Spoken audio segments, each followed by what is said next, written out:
mesmo, nós veremos hoje na palavra de Deus. Eu queria começar contando um breve testemunho, do meu começo, de como esse ID, o discipulado, ele marcou tanto a minha vida. Eu nasci na fé num culto igual esse aqui, da Lagoinha, Eu entreguei minha vida para Jesus e no início eu resisti a participar do discipulado. Eu fui muito bem consolidada, as pessoas me ligavam, igual a gente pediu o contato de quem está nos visitando, para manter vocês avisados, para enviar mensagens de edificação para vocês. Eu fui muito bem consolidada, mas eu não aceitava o convite de ir fazer o discipulado, porque eu entendia que era um curso de batismo e que eu não estava pronta ali ainda, então eu só participava dos cultos, assistia presencial online, o que é bênção, mas eu fiquei 1 ano e meio assim, sobrevivendo, sozinha na igreja, até que um dia eu recebi um convite, que aí foi assim, irresistível, e eu fui, mas eu fui só para visitar, eu não ia ficar não, eu fui para conhecer, só para orar com eles, mas aí eu participei daquela primeira lição, aquele estudo, e aí eu falei assim, oh meu Deus, eu me auto-sabotei 1 ano e meio, por que eu não vim antes? Acho que eu não vou sair daqui mais não. E aí, irmãos, tem 13 anos, eu não saí de lá mais não.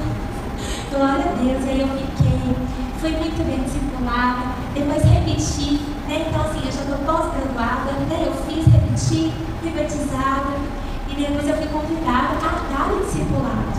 Então primeiro eu fui discípula, depois eu me tornei discipuladora. E comecei a dar o discipulado para as irmãs que estavam chegando também ali nascendo na fé, ouvindo de transferência. E com o passar dos anos, já tem aproximadamente 5 anos que eu cuido do Ministério de Consolidação e Discipulado. Aí eu cuido das turmas, das atividades. Vocês estão vendo essa piscina aqui, no salão. Tivemos batismo no domingo passado. E o discipulado, para mim, além de tantas outras coisas, ele é um estilo de vida. Eu hoje não me vejo mais vivendo sem o discipulado. Não existe, Renata, o discipulado. Não sei como seria isso se eu não pudesse fazer. Glória a Deus. E principalmente onde eu estaria hoje se não tivesse sido o discipulado na minha vida. Se um dia alguém não tivesse dito sim ao chamado do Senhor de ir, de fazer discípulos, com certeza eu não estaria aqui falando para vocês hoje, E eu queria que isso já te trouxesse a memória também do seu nascimento na fé, como que foi o começo da sua caminhada na fé com Jesus, se você foi bem discipulado, se talvez você não teve uma experiência positiva, quem foram os discipuladores, as pessoas que marcaram sua vida ali, que te ajudaram no começo. Eu queria que você já trouxesse isso à memória, Mas eu perguntei aqui, quem disse essas palavras? Foi Jesus. O ide Oi, Então, vamos abrir na Bíblia para a gente ver um pouquinho a respeito do discipulado. Vamos abrir em Mateus, no capítulo 28, e vamos ler os versos 16 ao 20, porque essa é a referência principal do discipulado na Bíblia. Mateus 28, dos versos 16 ao 20.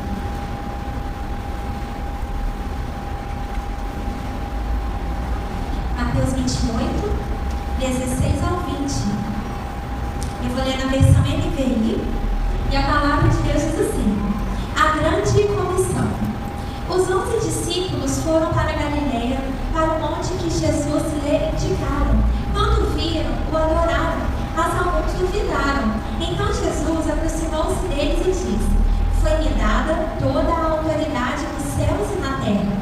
Portanto, vão e façam discípulos de todas as nações, batizando-os em nome do Pai e do Filho e do Espírito Santo, ensinando-os a obedecer a tudo que eu lhes ordenei, e eu estarei sempre com vocês até o fim dos tempos. Amém. Então nós vemos que Jesus disse essas palavras. E aqui na minha versão está escrito vão e façam discípulos, mas quem está com as versões RA e RC está escrito ide. Portanto, ide fazer discípulos, E o que é esse discipulado? O discipulado é um relacionamento entre o discipulador e o discípulo. O discipulador é aquele que ensina e o discípulo é aquele que está aprendendo. É o aprendiz, No caso aqui do discipulado cristão, que nós estamos falando, discipulado bíblico, o objeto do aprendizado é a vida de Jesus na palavra de Deus. Porque o tema central da Bíblia é Jesus.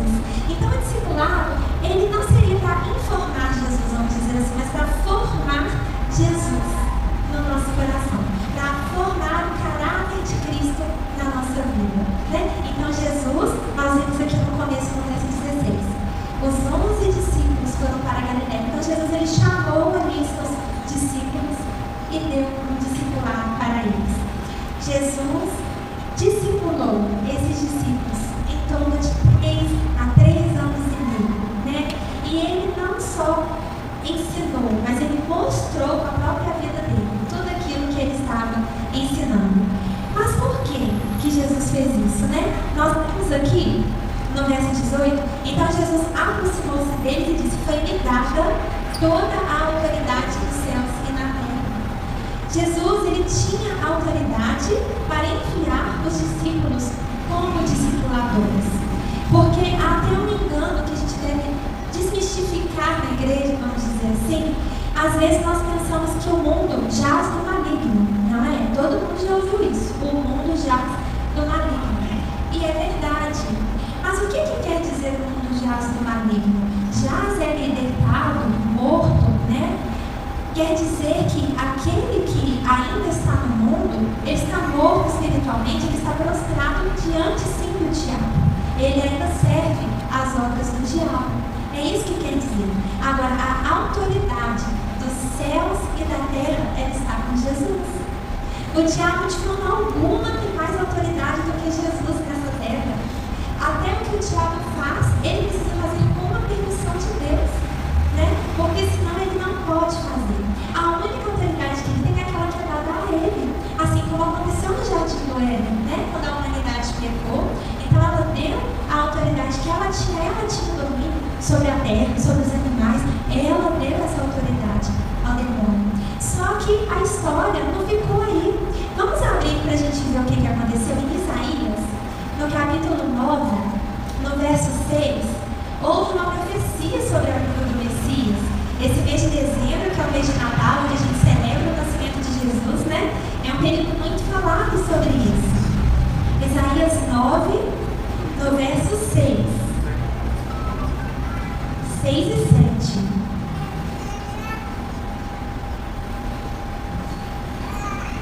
A palavra diz assim: porque um menino nos nasceu, um filho nos foi dado, e o governo está sobre os seus ombros. E ele será chamado Maravilhoso, Conselheiro, Deus Poderoso, Pai Eterno, Príncipe da Paz.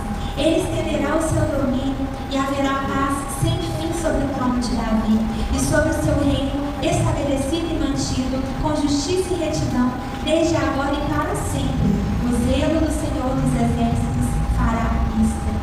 Então, o Deus vivo se fez carne e osso, veio como um menino e nasceu. E o governo de toda a terra estava sobre os ombros dele. E ele cresceu, e na sua maioridade, ele se batizou, ele fez discípulos, ele obedeceu o chamado, é a missão que ele veio cumprir. Ele morreu na cruz sem pecado pelos nossos pecados, e ressuscitou, e consumou a sua missão. E com isso, o diabo não tem a autoridade. Ele tem autoridade apenas que é dada para ele, quando alguém dá essa legalidade para ele. Mas todo o domínio dos céus e da terra é de Jesus. E é esse que tem toda a autoridade que nos ordena e de fazer discípulos. Né? Voltando na leitura que nós estávamos em Mateus 28, nos versos 16 ao 20, Mateus 28, 16 ao 20, nós vamos ver que Jesus, ele veio cumprir um plano de salvação para a humanidade, e o método que ele usou foi o discipulado, né? Haverá um dia que ele vai acabar com Satanás apenas com um sopro, só com um sopro, né? Então o diabo só está aí ainda porque Jesus ainda não fez isso. Ele já poderia ter pisado sobre ele, mas ele deixou para a igreja fazer isso. E um dia ele só vai fazer um sopro e acabar com ele. Mateus 28, 16 ao 20, né? Mas o ID, ele é um mandamento universal? Nós costumamos ouvir isso, né? Que o ID é para todos.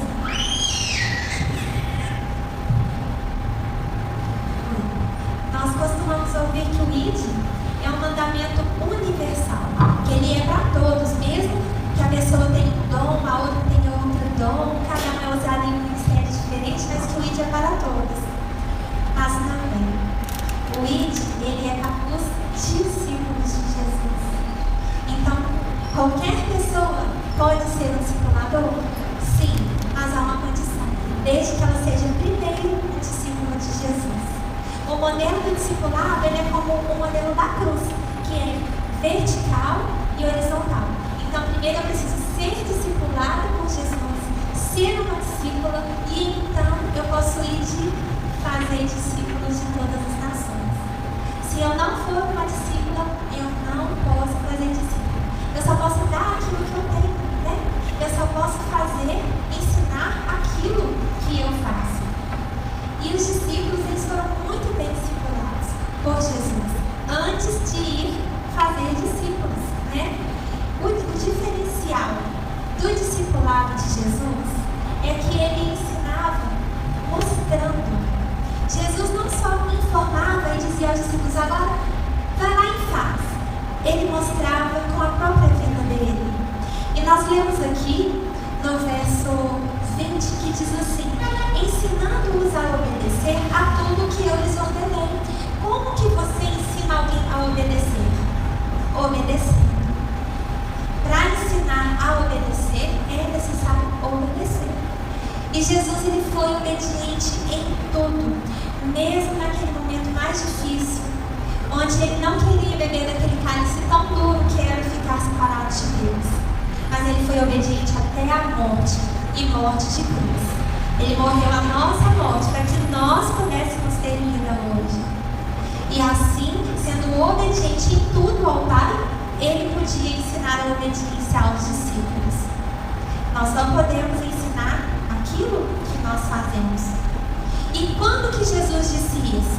Observe que nós lemos o final do livro. O livro de Mateus, ele tem 28 capítulos, e nós lemos o último capítulo. O que quer dizer que quando Jesus deu essa ordenança, foi ao final do discipulado, não foi ao início. Então ele fez, ele ensinou com a própria vida. Ele ensinou principalmente o amor, né? Porque ele dava umas pistas do que ia acontecer, mas os discípulos nunca entendiam. Mas chegou um dia que eles entenderam, porque ele foi à cruz, e eles viram, né, que todo aquele que nele cresce não iria mais perecer, mas teria vida eterna, que é o amor. Então ele deu a maior lição de todas, que foi a do amor, né? Então ele só ordenou o ide no final, depois de ter mostrado que ele foi obediente em tudo e que ele amou o mundo de tal maneira que ele se deu. Amor é doação, e ele ensinou: o amor é ação. Agora vocês vão amar o mundo, agora vocês vão fazer o mesmo, né? E tem uma outra passagem que também fala sobre o discipulado, que está em Marcos. Vamos abrir para a gente ler Marcos capítulo 16. É um pouquinho mais para frente de onde nós estamos em Mateus. Vai ser em Marcos 16, os versos 14 ao 18.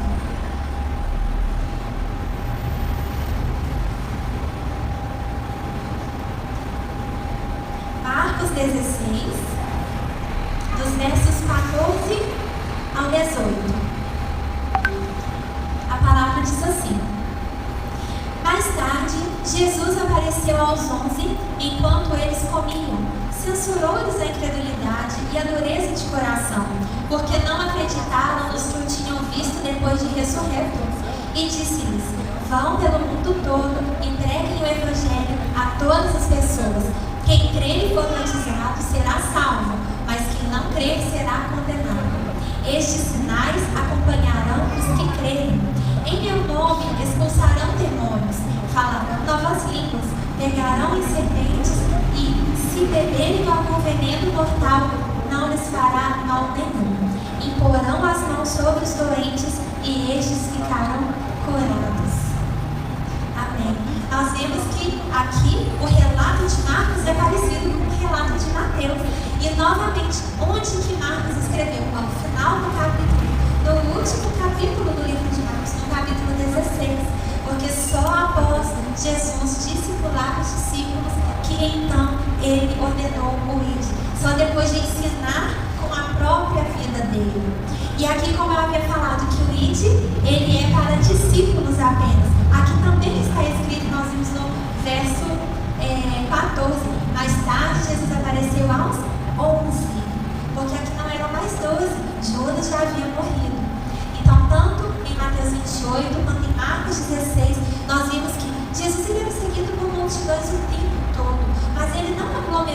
multidão para ele falar. Ele foi aos discípulos, só aqueles que haviam sido discipulados por 3 anos e meio, e falou para eles: agora, ide, fazei discípulos. Agora é com vocês.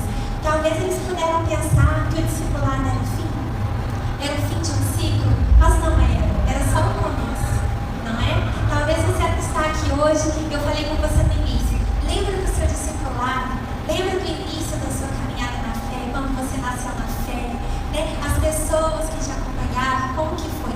Talvez você pense que é um ciclo que aconteceu e acabou. Não, é só o começo. Depois que você foi discipulado, agora é você que vai ir e fazer discípulos. Você já foi treinado, né? Mas precisa ser um discípulo de Jesus. É algo que é contínuo. O it, essa palavra no original, ela traz uma ideia de continuidade, né? Não é simplesmente vá, mas é continue fazendo discípulos. Então você vai continuar o seu relacionamento com o Pai, que é a cruz vertical, e o seu relacionamento com o Pai vai gerar discípulos para Ele, né?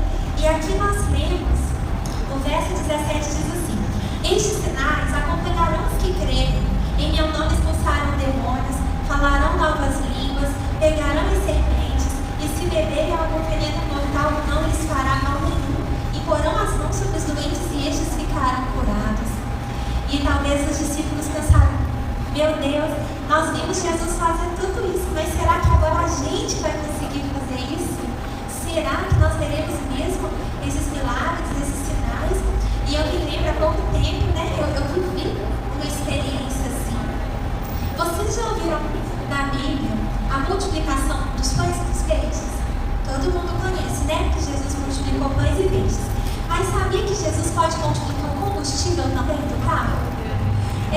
Porque um dia eu estava saindo de casa e eu não moro perto da igreja, gente. Até outro dia, o Anthony, que está ali na mesa, ele vai lembrar. Ele estava indo com o pessoal me levar. Quando a gente já estava no carro, a gente pegou o anel rodoviário e falou assim: não, Renata, você mora longe. Né? Então assim, eu não moro perto e eu estava saindo de casa para mim e não tinha combustível no carro. Mas eu não estou querendo dizer assim, tinha só um pouquinho, não. Não tinha combustível no carro, gente. Mas eu precisava vir. E eu fiz uma oração e eu falei: pai, eu estou a serviço do reino, Senhor. Eu preciso ir. Não tem combustível e não tem como colocar. Seja feita a sua vontade. Se o Senhor puder me levar em segurança, me fazer conseguir chegar lá na igreja e voltar para casa sem esse carro parar, sem que ocorra nenhum problema, né? E eu te agradeço, em nome de Jesus. Irmãos, eu vim, voltei e a gente ainda veio no outro dia. Mas Jesus, Ele multiplicou o combustível. Então, quando nós estamos ali cumprindo o ID, os sinais vão nos acompanhar. E somos nós que vamos correr atrás dos sinais. Né? Deus vai abrir portas para que a obra dele flua, né? Porque é Ele quem faz através de nós. Então Ele vai suprindo, né, todas as necessidades que a gente tem. E nós, às vezes, é que colocamos limitação, né, no que Deus pode fazer. Às vezes a gente fala: mas eu estou sem dinheiro, eu estou com dor de cabeça, está chovendo, e a gente não quer fazer. Quem esteve aqui no domingo de manhã, domingo passado, no culto de batismo? Algumas pessoas estiveram. Vocês devem ter visto que foi tão lindo.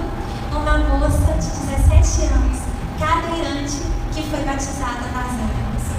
E às vezes a gente acha que nós estamos tão limitados. E a gente vê para aquela moça que não consegue nem ficar de pé. Mas ela veio, o pai tirou ela da cadeira, colocou nas águas e ela foi batizada. E ela disse que uma das razões que ela decidiu batizar é que ela ama tanto Jesus, que ela não podia deixar de fazer nada o que Ele ordena. Foi o que ela disse pra gente. Então nós é que limitamos Deus, porque os sinais de Deus nos acompanham. Eu me lembro também, eu acho importante a gente compartilhar às vezes pequenos testemunhos, porque às vezes pode ser algo que estava te limitando. E para você ver que não é a gente que faz. Eu me lembro, eu fui participar de um encontro com Deus, eu vim para servir. E tinha uma senhora com problema no joelho, ela estava mancando. Ela quase não foi por causa da dor que ela estava sentindo. E na ministração de cura, eu coloquei a mão nos joelhos dela e eu orei, e Deus me trouxe a palavra da mulher do fluxo de sangue. Aí eu falei para ela: a senhora crê em Jesus, porque a senhora está aqui.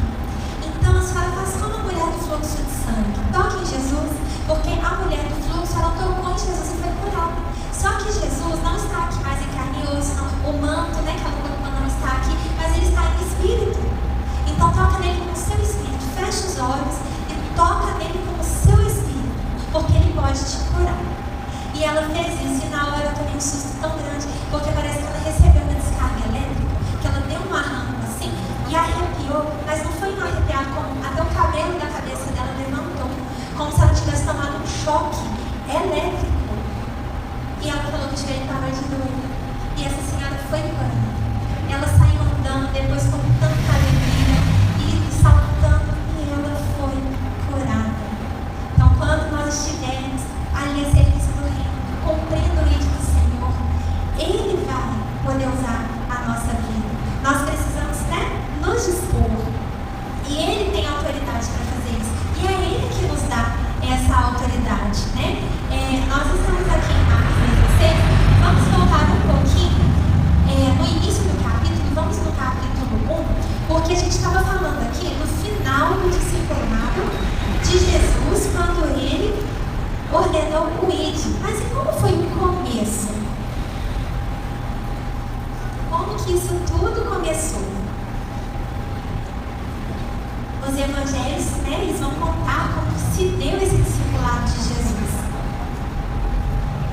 Então, no Marcos, no capítulo 1, vamos ler dos versos 14 e 15. Para nós vermos o início do discipulado de Jesus. A palavra diz assim: Jesus chama os primeiros discípulos. Depois que João foi preso, Jesus foi para Galileia proclamando as boas novas de Deus. O tempo é chegado, dizia ele. O reino de Deus está próximo. Arrependam-se e creiam nas boas novas. Vamos ler só até o 15. Algo que às vezes a igreja ainda não entendeu. Quando a palavra diz que o reino de Deus está próximo, às vezes a gente entende que está se aproximando. Mas não é se aproximando. O reino de Deus está próximo. Jesus estava dizendo para eles que o reino de Deus era chegado, que Ele chegou. Quando o Senhor falava assim, olha para essa pessoa que está próxima de você, não é que está ao seu lado? Jesus estava dizendo, o reino chegou, o reino era Ele era chegado, Ele tinha toda a autoridade, Ele pregava as boas novas, Ele pregava a salvação, Ele pregava o evangelho. E isso Ele estava convidando os discípulos. Aí vamos ler do 16 ao 20, continuando no 16. Andando à beira do mar da Galileia, Jesus viu Simão e seu irmão André lançando redes ao mar, pois eram pescadores. E disse Jesus, sigam-me e eu os farei pescadores de homens. No mesmo instante, eles deixaram as suas redes e o seguiram. Indo um pouco mais adiante, viu no barco Tiago, filho de Zebedeu, e João, seu irmão, preparando as suas redes. Logo o chamou e eles o seguiram, deixando seu pai, Zebedeu, com os empregados no barco. Então foi assim, Jesus estava passando pelo mar, e onde ele viu homens trabalhadores, não é? Por quê? Porque no reino de Deus tem muito trabalho. E a seara é grande e os trabalhadores são poucos. Então Jesus não chamou pessoas que estavam paradas, chamou pessoas trabalhadoras, porque elas iriam trabalhar muito para o reino de Deus. E Ele falou, siga-me. E se Jesus falar com você no seu íntimo, nessa noite no culto, quando você está aí ouvindo a palavra, siga-me.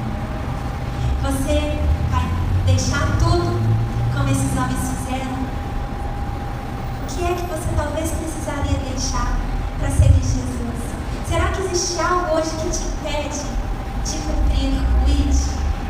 Esses homens deixaram tudo e foram seguir Jesus. E assim Ele fez ali os seus primeiros discípulos. E então começou o treinamento. E aí, primeiro dia de discipulado. Como que foi? Vamos ver se foi leve ou se foi difícil. Primeiro dia de discipulado com Jesus. Vamos continuar a leitura. Vamos ver dos versos 21 ao 28 se foi fácil ou se foi difícil. 21 ao 28. Jesus expulsa o espírito imundo. Eles foram para Cafarnaum e logo que chegou o sábado, Jesus entrou na sinagoga e começou a ensinar. Todos ficavam maravilhados com o seu ensino, porque eles ensinavam como alguém que tem autoridade e não como os mestres da lei. Justo naquele momento, na sinagoga, um homem possesso de um espírito imundo gritou: "O que queres conosco, Jesus de Nazaré? Vieste para nos destruir? Sei quem tu és, o Santo de Deus." "Cale-se e saia dele", repreendeu Jesus. O espírito imundo sacudiu o homem violentamente Todos ficaram tão admirados que perguntavam uns aos outros: o que é isso? Um novo ensino e com autoridade? Até os espíritos imundos ele dá ordens e eles lhe obedecem? As notícias a seu respeito se espalharam rapidamente por toda a região da Galileia. Vocês acham que foi fácil ou foi difícil o primeiro dia de discipulado? Já começou no nível hard, né? Jesus foi ensinar para eles a respeito de libertação. Como? Libertando. Libertando o homem de um espírito imundo. E sabe o que liberta? A palavra de Deus. O melhor culto de libertação é aquele que é pregado a palavra de Deus. Porque a palavra liberta. À medida que nós a ouvimos, a nossa mente vai sendo renovada. Nós vamos tirando, expulsando aqueles pensamentos errados, aquelas vozes que são setas inflamadas, né? Que não são nossas. E vamos substituindo pela palavra de Deus. E quando os nossos pensamentos mudam, nossas atitudes mudam. E eu creio que nós vamos sair daqui hoje mais livres do que nós chegamos. Mas que essa liberdade não é apenas para a nossa vida, mas é para libertar os cativos por onde a gente passar, né? Já aconteceu com você, às vezes, você está num lugar, a pessoa te conhece, ela fala assim: você é evangélico?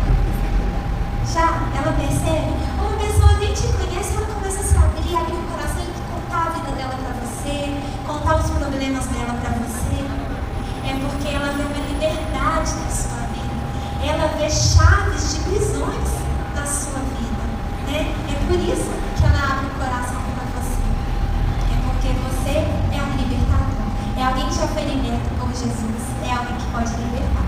Então, primeira lição de discipulado de Jesus: vocês irão libertar os cativos.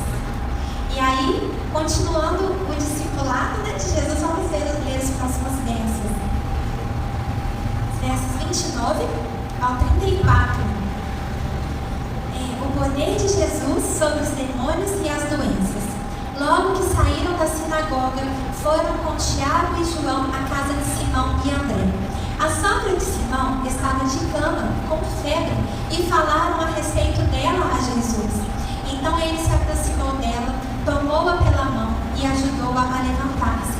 A febre a deixou e ela começou a servi-los. Ao anoitecer, depois do pôr do sol, o povo levou a Jesus todos os doentes e os endemoniados. Toda a cidade se reuniu à porta da casa, e Jesus curou muitos que sofriam de várias doenças. Também expulsou muitos demônios. Não permitia, porém, que estes falassem, porque sabiam quem ele era. Abrindo aspas aqui para contar uma piada, né, gente? Talvez alguns já ouviram. Vocês sabem por que Jesus curou a sogra de Pedro? Alguns sabem? Oh, meu Deus, eu dei resposta. Ai, gente, mas eu perguntei a resposta. Eu ia perguntar por que Pedro negou Jesus. Eu coloquei ele curou a sogra dele. Eu vou repetir, é uma piada, viu, gente? Por que Pedro negou Jesus? Porque Jesus curou a sogra dele. Agora fechar aspas para a piada, vamos voltar para a palavra. Jesus curou a sogra de Pedro. E eles ficaram admirados com o que Jesus havia feito. Ele estava de cama, de febre, e ela levantou e foi servi-los. Então eles pegaram todos os doentes que tinham, os endemoniados, e levaram todos para Jesus. E Jesus curou todos que foram levados para ele. Então, quando as pessoas virem até você, você tem autoridade no nome de Jesus para orar, né? Para curar enfermos. Você é aquele que um dia, com a sogra de Pedro, talvez estava de cama, talvez estava caído quando Jesus te encontrou, talvez estava à beira da morte quando Jesus te encontrou, mas você foi curado, se levantou e agora você pode servir. Então você pode orar no nome de Jesus, porque os enfermos podem ser curados. Amém? Então Jesus ensinou a respeito da cura, curando. E aí, continuando a leitura, nos versos 40 ao 45. Discipulado de Jesus. 40 ao 45. A cura de um leproso. Um leproso aproximou-se dele e suplicou-lhe de joelhos: se quiseres, pode purificar-me. Cheio de compaixão, Jesus estendeu a mão, tocou nele e disse: quero, seja purificado. e imediatamente a lepra o deixou, e ele foi purificado. Em seguida, Jesus o despediu com uma severa advertência: olhe, não conte isso a ninguém, mas amostrar-se ao sacerdote e ofereça pela sua purificação os sacrifícios que Moisés ordenou, para que sirva de testemunho. Ele, porém, saiu e começou a tornar público o fato, espalhando a notícia. Por isso Jesus não podia mais entrar publicamente em nenhuma cidade, mas ficava fora em lugares solitários. Todavia, a si mesmo vinha a ele de todas as partes. Então Jesus purificou o leproso.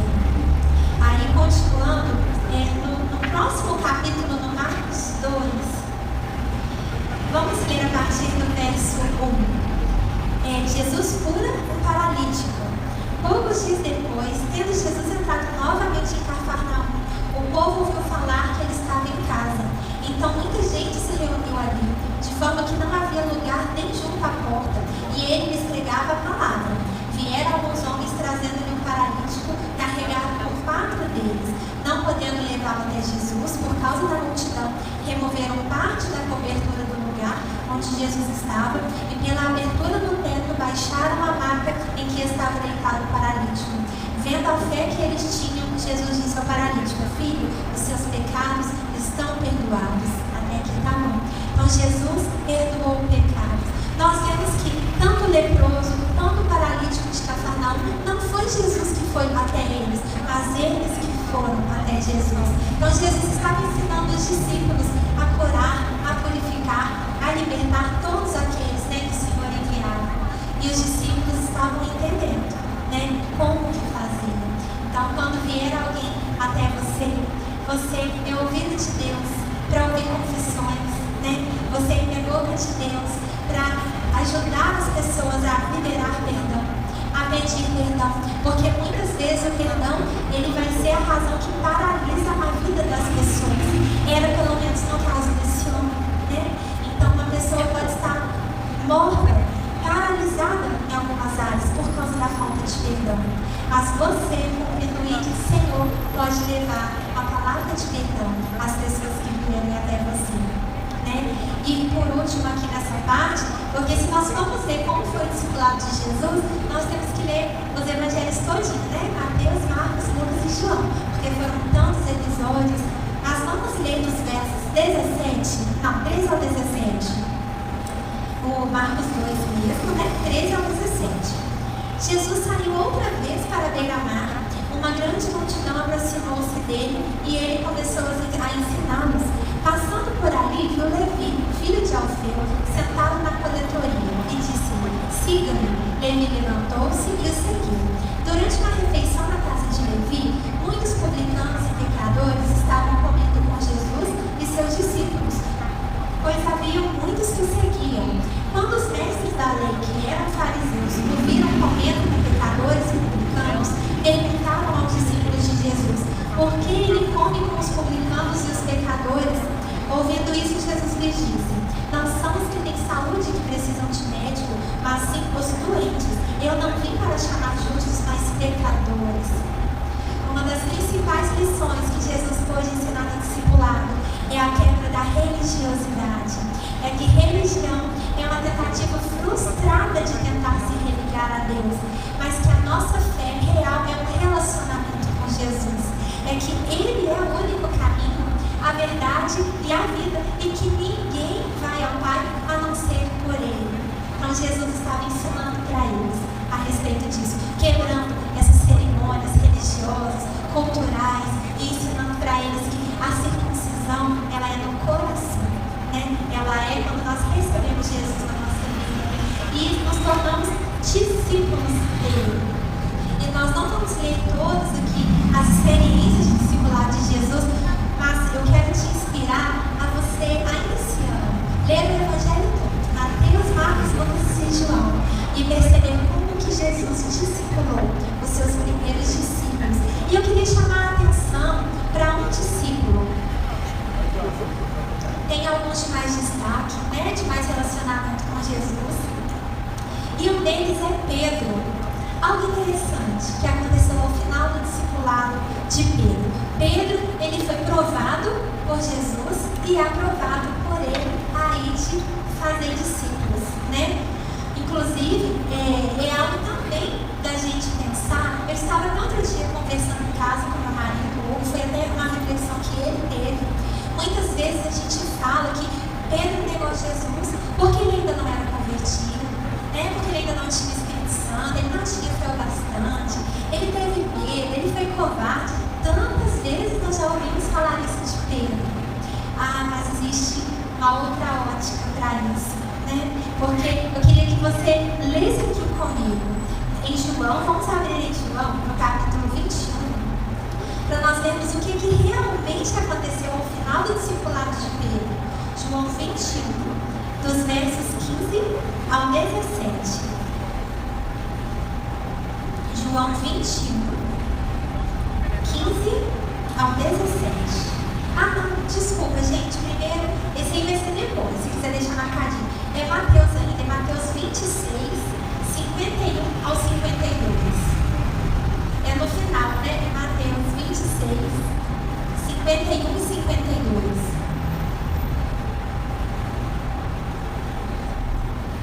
Mateus 26, 51 e 52. A palavra diz assim: um dos que estavam com Jesus, estendendo a mão, puxou a espada e feriu o servo do sumo sacerdote, decepando-lhe a orelha. Disse-lhe Jesus: guarde a espada, pois todos os que empunham a espada pela espada morrerão.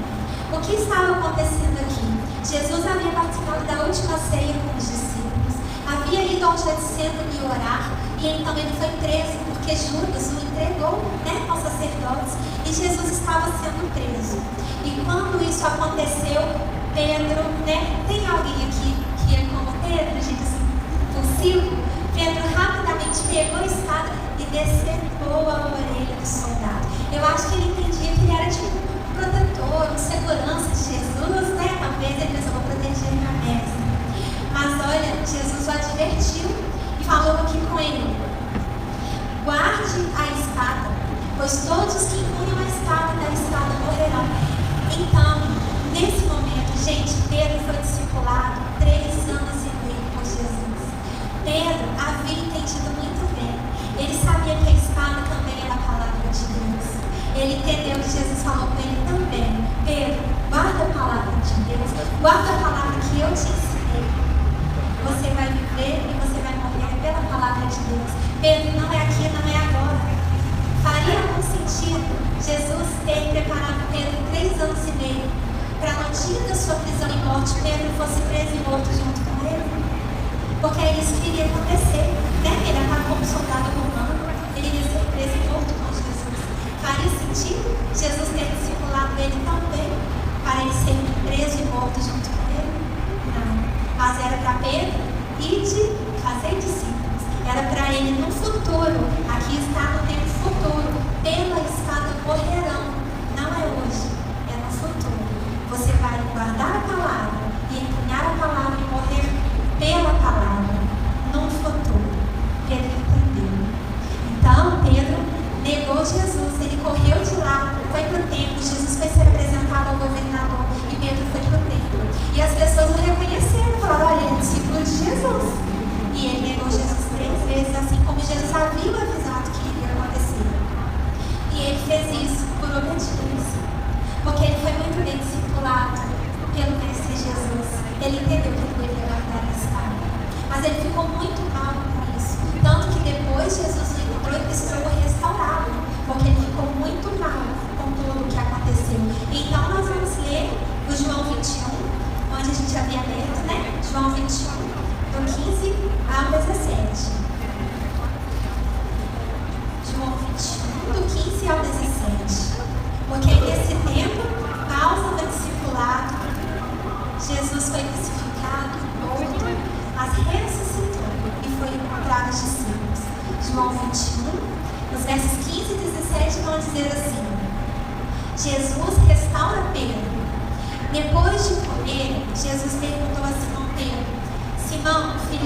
que eu te amo?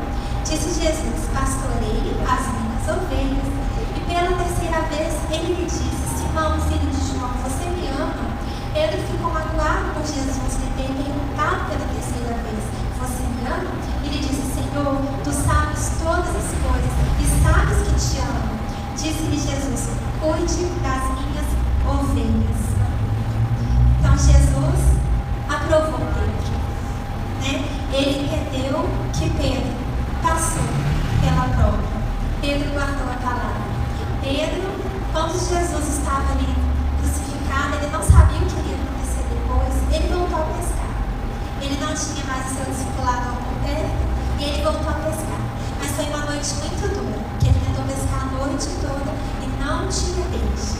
E aí nessa ocasião aqui Jesus chega e fala com ele para lançar as redes novamente. E ele sabia que não tinha peixe, que era perda de tempo. Mas sobre a palavra de Deus ele creu. Então ele lançou. E aconteceu o que a Bíblia chama do milagre da pesca maravilhosa. Porque vieram tantos peixes para as redes deles que eles nem conseguiram pegar tudo. Então ali foi um momento crucial, final do discipulado de Pedro. Onde se ele quisesse realmente voltar para aquela velha vida, voltar a ser pescador de peixes, era a hora certa. Ele tinha um monte de peixes para recomeçar o negócio dele. Ele ia começar por cima. Mas Pedro entendeu que melhor do que ter os milagres de Jesus era ter o Jesus que faz os milagres. Eu vou repetir. Pedro entendeu que melhor que os milagres de Jesus é ter o Jesus dos milagres. Porque Jesus o havia chamado para ser pescador de homens. E ele aceitou o chamado. Quando Jesus disse a ele: siga-me, então ele foi. E aí Jesus disse: então você me ama, Pedro? Cuida das minhas ovelhas. Você está aqui, você já fez alguma entrevista de emprego? Quase todos já devem ter feito pelo menos uma entrevista de emprego, não já? Fazem perguntas difíceis, não fazem?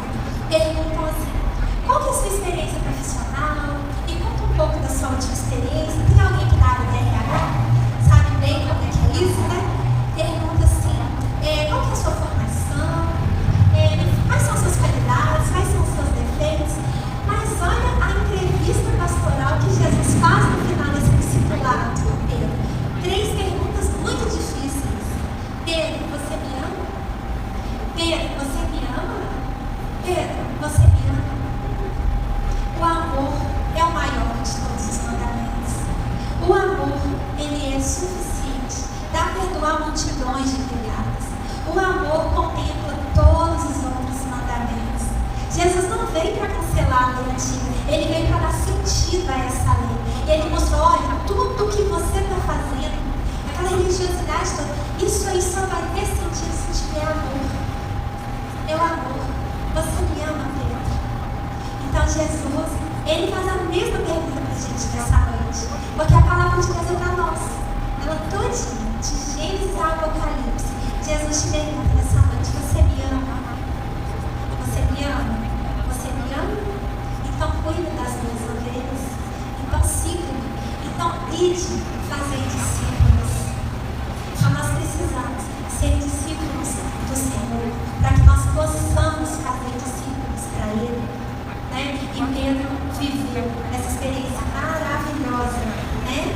E o melhor de tudo isso, né? Já caminhando para a conclusão, para a gente terminar. Deixa eu dar uma sequência. O melhor de tudo isso aqui que nós lemos, nós começamos. Não, só para terminar. A gente leu lá no João 21 até o 17. Olha os versos 18 e 19. Aqui em João 21. Olha o que diz os versos 18 e 19. Digo-lhes a verdade: quando você era mais jovem, vestia-se e ia para onde queria. Mas quando for velho, estenderá as mãos e outra pessoa o vestirá e o levará para onde você não deseja ir. Jesus disse isso para indicar o tipo de morte com a qual Pedro iria glorificar a Deus. E então ele disse: siga-me. Jesus confirmou a Pedro que ele não ia morrer lá naquele dia. Não ia ser no dia da prisão de Jesus. Ele não ia ser crucificado com Jesus. Ele iria morrer velhinho depois de ter glorificado muito a Deus com a vida dele. E Pedro é restaurado. E Pedro segue Jesus.